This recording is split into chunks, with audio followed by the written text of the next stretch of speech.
এবারে ছবি দেখাবো, দিনহাটার ছবি। সেখানে আইসিডিএস কেন্দ্রের ছবিটা একটু দেখুন আপনারা। ভেঙে পড়েছে অঙ্গনওয়াড়ি কেন্দ্রের টিনের চালের একাংশ। দিনহাটার গোসানিমারে চকিয়ার পাড়ার ঘটনা। দীর্ঘদিন ধরে বেহাল হয়ে পড়ে রয়েছে এই অঙ্গনওয়াড়ি কেন্দ্র। শুভঙ্কর রয়েছে। শুভঙ্কর, বর্ষাকাল শুধু নয়, এই যে টিনের চাল বেয়ে বেয়ে জল পড়ছে, অঙ্গনওয়াড়ি কেন্দ্রের এই পরিস্থিতি কতদিন ধরে? হ্যাঁ দেখো, দিনহাটা 1 ব্লকের গোসানিমারি 1 গ্রাম পঞ্চায়েতের চকিয়ারপাড়া অঙ্গনওয়াড়ি সেন্টার এবং স্থানীয় বাসিন্দারা যেটা জানাচ্ছেন, বছর 3 আগে একবার ঝড় আসে এবং তারপর সেই অঙ্গনওয়াড়ি সেন্টারের টিনের চালের একাংশ উড়ে যায়। তারপর থেকেই কিন্তু এই অবস্থা। রোদ, গ্রীষ্ম, বর্ষা সবসময় ওই টিনের চাল ফাঁকা থাকে এবং জল পড়ে, রোদ আসে, রাতের বেলা ধুলোবালি, হাওয়া উঠলে ধুলোবালি ঢোকে। ফলে ওই অঙ্গনওয়াড়ি সেন্টারে রীতিমতো রান্না করা হচ্ছে অস্বাস্থ্যকর পরিবেশে। পাশাপাশি বৃষ্টির জলে গোটা এলাকা ভিজে যাচ্ছে। যেখানে বসে শিশুদের খাবার কথা তারা খেতে পারছে না। বাড়ি থেকে পাত্র নিয়ে এসে খাবার নিয়ে যাচ্ছে, সেখানে ছোট ছোট শিশুদের পড়াশোনা করার কথা, সেটা হচ্ছে না। এবং এই যে বছর 3 ধরে এই পরিস্থিতি চলছে, সে গোটা বিষয়টি নিয়ে আমরা অঙ্গনওয়াড়ি সেন্টারের যিনি সুপারভাইজার, তার সঙ্গে কথা বলেছিলাম। তিনি আবার এলাকার জেলা পরিষদ সদস্য তথা তৃণমূলের নেত্রী। তিনি যেটা জানিয়েছেন যে গোটা বিষয়টি নিয়ে তিনি প্রশাসনের দ্বারস্থ হয়েছেন এবং প্রশাসন আশ্বাস দিয়েছে হবে, কবে হবে তিনি সে ব্যাপারে বিষয়ে কিছু জানাতে পারেননি। তবে তিনি বিজেপি যেটা বলেছেন যে এটা বিজেপি কেন্দ্রীয় সরকারের প্রকল্প, বিজেপির সাংসদ ছিল, তারা কিছু করেনি, ফলে দীর্ঘদিন ধরে এই অবস্থায় চলছে বলে বিজেপির ঘাড়ে দায় চাপিয়েছেন।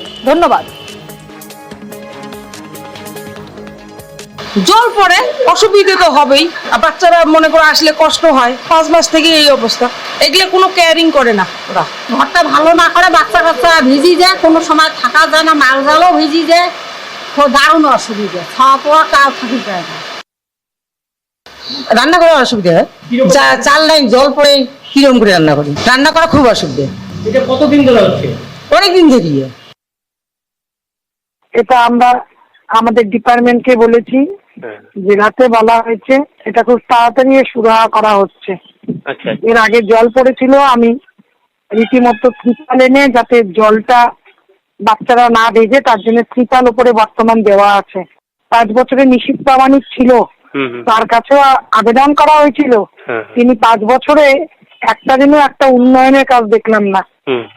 যেহেতু এই আইসিডিএস সম্পূর্ণ একটা কেন্দ্র প্রজেক্ট, সেন্টার করার ব্যাপারে ওনার অনেকটাই ওই থাকা উচিত, সেখানে উনি দেখেননি। ওয়াটার এটিএমে বেআইনি ভাবে জল বিক্রি। বসিরহাট সুপার স্পেশালিটিতে 2 টাকায় ওয়াটার এটিএম। ওয়াটার এটিএমে অন্য কোম্পানির জল বিক্রির অভিযোগ।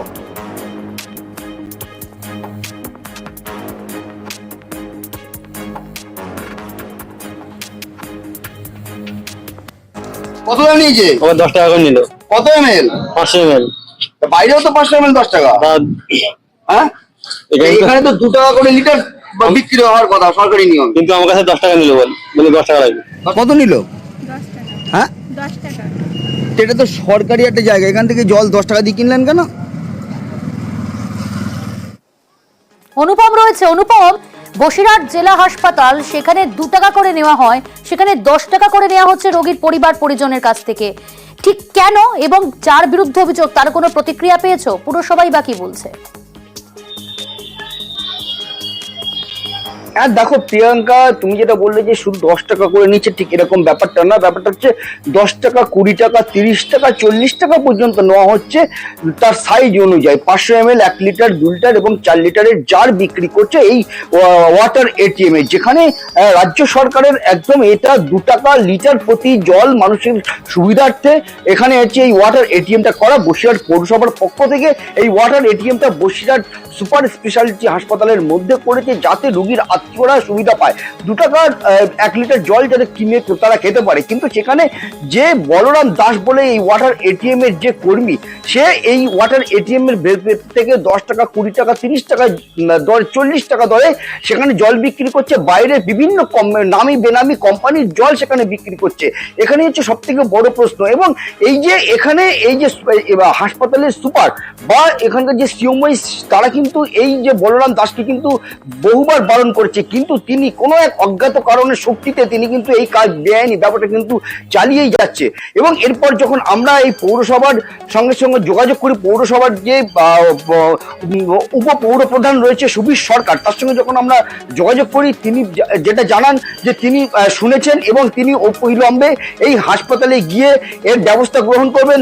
দরকার হলে যে বলরাম সর্দার আছে তাকে সেখান থেকে সরিয়ে দেবেন, অন্য কর্মীকে সেখানে দিয়ে এই 2 টাকার যে জল ওয়াটার এটিএম সেটা চালু করবেন এবং যাতে পরিচ্ছন্নভাবে যাতে এইটা চলে তার ব্যবস্থা তারা করবেন বলে কিন্তু জানিয়েছে সুবীর সরকার। ধন্যবাদ অনুপম।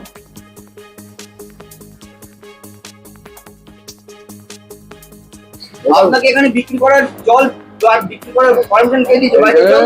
অনেকে বড় থাকে না, সেটা আমি বিক্রি কম দাম, বাইরে 30 টাকা 20 টাকা বিক্রি করি। আপনাকে এই বাইরের জল কোম্পানির জল বিক্রি করার পারমিশনটা কে দিয়েছে আপনাকে সেইটা বলুন। আমি নিজে বিক্রি করি। কেন বিক্রি করবেন? 2 টাকা কম দামে বিক্রি করি, অনেকে বড় থাকে না। আপনি বিক্রি করবেন যেটা সরকারি 2 টাকা লিটার সেটা বিক্রি করবেন, আপনি এখানে 20 টাকা 30 টাকা 40 টাকা জল বিক্রি করছেন না। অনেকে বড় থাকে সেটা বিক্রি করি। কিউমাই জানেন না। হ্যাঁ না, তা আপনি না জেনে বিক্রি করছেন কেন? বিক্রি কম দাম, হ্যাঁ কম দামে বিক্রি করি। তা আজকে আপনাদের মাধ্যমে দিয়ে জানতে পারলাম, যদি জানি এরকম কিছু আমরা নিশ্চয়ই আজই খবর নেব, নিয়ে এই জিনিস আমি সুপারকে দিয়ে এবং অ্যাসিস্ট্যান্ট সুপারকে বলবো যে ইমিডিয়েটলি এটা বন্ধ করা হবে।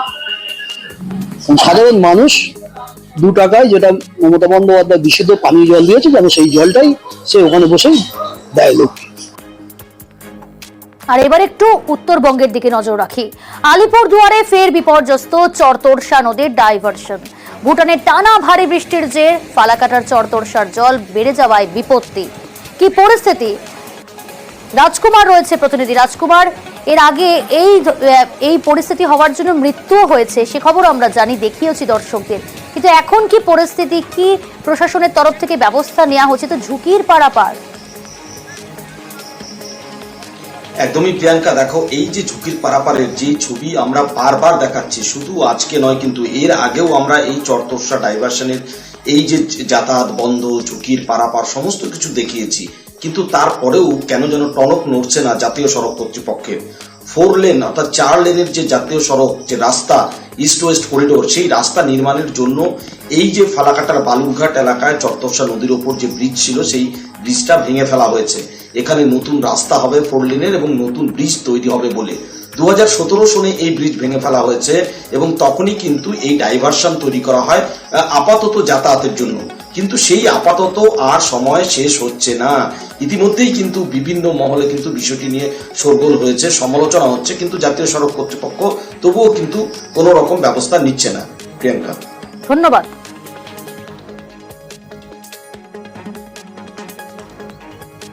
চরতোরসার ডাইভারশন এ নিয়ে 4-5 বার ভেঙে গেছে। অতি ভারী বৃষ্টির ফলেই সেই চরতোরসা ডাইভারশন ভেঙে যায় এবং এই সময়কালের মধ্যে স্কুল যে ছাত্রছাত্রী রয়েছে তাদের অনেকে পরীক্ষা চলছে, ইভেন আমার যে ছেলে আছে তারও পরীক্ষা চলছে। আমরা যখন আজকে বালুরঘাট যাই সেই সময় হাতে 10 মিনিট থাকে, তখন গিয়ে দেখি যে বালুরঘাট ডাইভারশন জলের তলায়। বাধ্য হয়ে আমাদের সেই পুঁটিমারি মোড়ে ঘুরে যেতে হয়েছে। এই যে দুর্ভোগ, এই দুর্ভোগ নিয়ে প্রশাসন এবং জাতীয় কর্তৃপক্ষ যে আছে তাদের কোনো হেলদোল নেই। ঘুম কেড়েছে চিতাবাঘ, ফের খাঁচাবন্দি হলো চিতাবাঘ। মেটেলি ব্লকের বাতাবাড়ি চা বাগানের ঘটনা। চা বাগানে বন দপ্তরের খাঁচায় বন্দি হলো সেই চিতাবাঘ।